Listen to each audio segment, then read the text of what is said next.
Good morning, Steve, and welcome. It is 9 o'clock in the morning. It is the 16th day of June, 2021. I'm your grumpy guide to all things gaming. Support me, caffeine, and the magical fountain you come from. Before we get any further, content warning. I'm going to be talking about Wizards of the Coast, and I may say something less than flattering about Wizards of the Coast. So if the idea of me speaking about Wizards of the Coast in a less than flattering tone is something that might trigger you, please stop watching this now. I'll give you 5 seconds.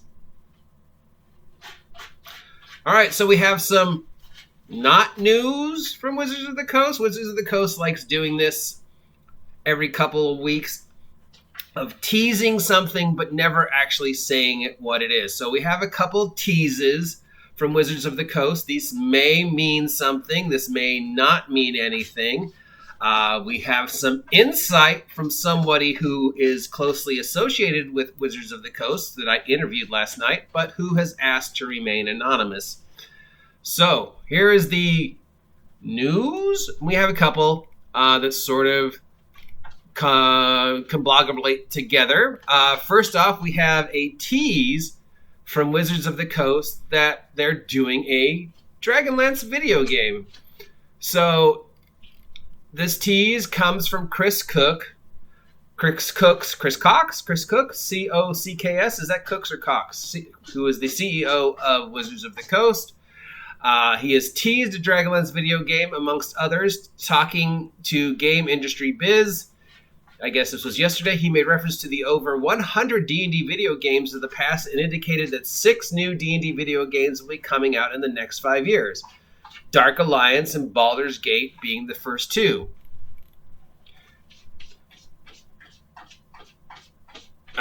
In one game, he hinted that in one game you might run Thieves Guild and traverse the Thieves Highway of Waterdeep. In another, you might marshal Dragon Host in the war-torn world of Krynn. And still another, you might explore the very origins of the D&D universe in real-time combat. The branch richness is an enabler for tons of amazing game experience. So rather than a challenge, we see this as an amazing opportunity. So there was a hint. That's the hint that you might marshal Dragon Host in the war-torn world of Krynn. For a video game. Now, there are currently 8, maybe more video games that were in print from some time, most of them from SSI, that were somehow related to Dragonlance. So, and Wizards of the Coast that teases with the 6 titles. They are the core future of Dungeons & Dragons. So there we go. So that's one of the newses. The other news is that we have some demographics from Wizards of the Coast and from the company that does demographics. So as of yesterday, I guess, the demographics for the year is 39% of the player base for role-playing and D&D in general is ages 18 through 24, 39%. Ages 25 to 34, 39%. Ages 35 to 44, 11%. Ages 45 to 54, 7%. Ages 55 to 64, 2%. That's me. And ages 65 up, 1.5%. So 39% of the D&D audience is 18 through 24. Another 39% of the D&D audience is 25 to 34. 39 plus 39 is 70. So 70% of the D&D audience, according to this Wizards of the Coast demographics, is 25 or under. 11% is 35 to 44, 7% 45 to 54, 2% 55 to 64, and 65 plus 1.5%. So the demographic of the D&D core audience is under 25. The demographic of the other game audience is over 25. What does that tell us? The gender, according to Wizards of the Coast, 83% of the player base is still male, 17% of the player base is still female. I don't think that is correct. I think way more women are playing role-playing games in D&D than 17%.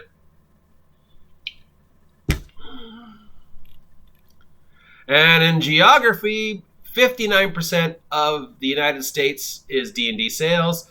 United Kingdom, 8.3%, Canada, 7.5%, Australia, 3.3%, Brazil, 2.3%, Germany, 2.3%, Italy, 1.5%, the Netherlands, 1.3%, Spain, Sweden, and France, all under 10%, and Japan and Asia, 0%. China and Korea, of course, because of the censorship, and Japan, because Japan plays Call of Cthulhu and other games. They don't really play D&D. So 70% of the gaming populace is under 25, 83% of that is male, and most of them are playing somewhere in the USA. I disagree on the 70% female. I do agree that the 25 and under crowd seems to be playing D&D, and the 26 and over crowd seems to be more interested in other games beside D&D. We can go into that further in our next section. And there was one more. Oh, of course, we have the news that there are 5 new D&D settings in development from what they told us before. All right. So let us remember that we have Wizards of the Coast telling us they're not going to revisit old IP, and then, of course, releasing Ravenloft. We have Wizards of the Coast telling us they're only going to do a certain number of titles this year, and then, of course, saying, yoink, no, actually, we're doing more than we said we're going to do. And now we have Wizards of the Coast telling us that they are working on 5 new settings currently in print, but all of these or none of these will see print, depending upon the mood, I guess, of Wizards of the Coast. So we know sometime between now and 2002, we have 2 classic settings coming that are in formats we've seen before, 2 brand new settings that aren't Magic the Gathering based, and as a return to setting that we've already covered in 5e. So what is it? So I don't know what setting they might want to return to for 5e. What are the settings we've done in 5e besides Ravenloft and Magic the Gathering in the Forgotten Realms?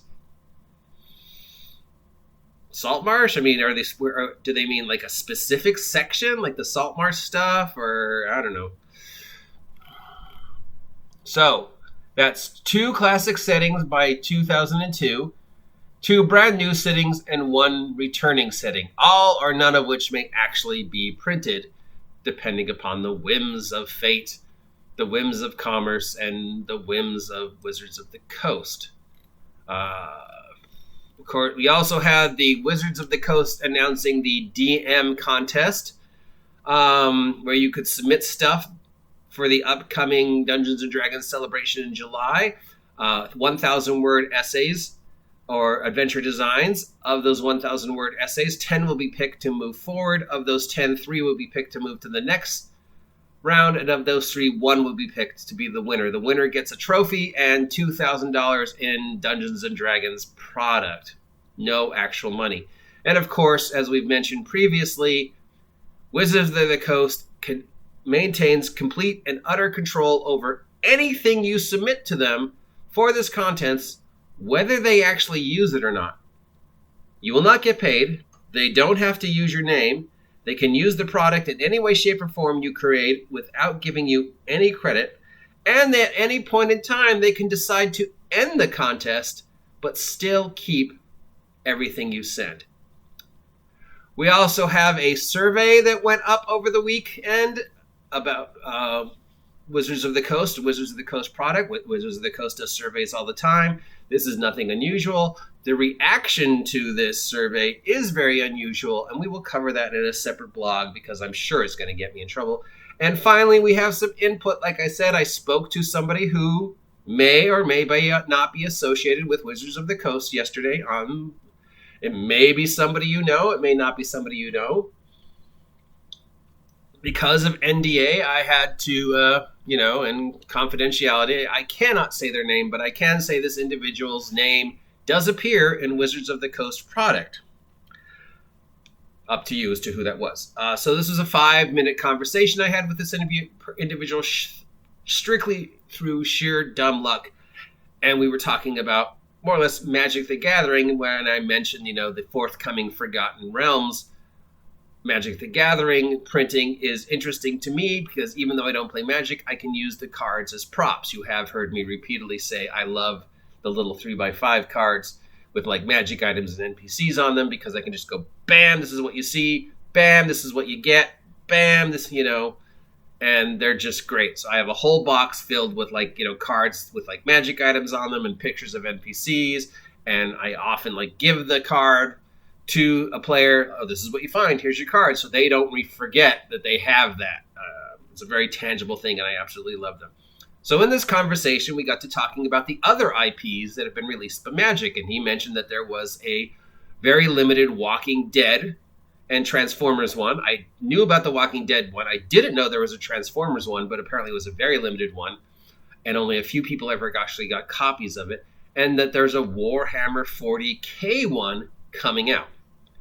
And I said I didn't really see any announcement of that. At which point he sort of hinted that Wizards of the Coast has been following the same idea that Marvel has been doing for the past 2 years, which is lying. Now, as we know, because there are so many leaks of MCU films, especially sometimes from people in the MCU, Mark Ruffalo, and the guy who plays Spider-Man is notorious for releasing and blobbing stuff out. Even if they do sign NDAs and say they can't things, we do know that several individuals in the MCU have blurted things out. There have been things posted. So over the past 2 or 3 years, Marvel has lied. And WandaVision is a perfect example of how they lied. They hinted at things and they suggested things that were going to show up in WandaVision that never did, like Pietro showing up. And why fake Pietro was there and how it got there, never explained. And of course, Doctor Strange was going to show up in WandaVision, and he never did because they lied. So some of the things that Wizards of the Coast Hasbro have announced might be fibs. Hasbro knows that people are releasing stuff. They know that they have stuff that they, talk about. And then it appears on the new things 3, 4, 5 months before they're ready. So they are possibly following the same thought pattern and saying something's coming out or hinting at something coming out. And then either something different comes out or they don't release it at all. So this was in reference to the Warhammer 40K Magic set. Apparently they have hinted that there's a Warhammer 40K Magic set coming out. But again, that could be a smokescreen for something else. Take that into consideration with Wizards of the Coast announcing that they're doing new lines and revisiting a line and revisiting classic lines, and we've already seen that they've bent the truth with the saying, oh, we're not going to release previous IPs, and then yoink, we release Ravenloft. Oh, we're only doing 3 more this year. Yoink, we're actually doing 5 more this year. So anything I say about Wizards of the Coast could be taken with a grain of salt, especially if it's things like, oh, we're doing new campaigns, or we might be revisiting Dragonlance, or whatever.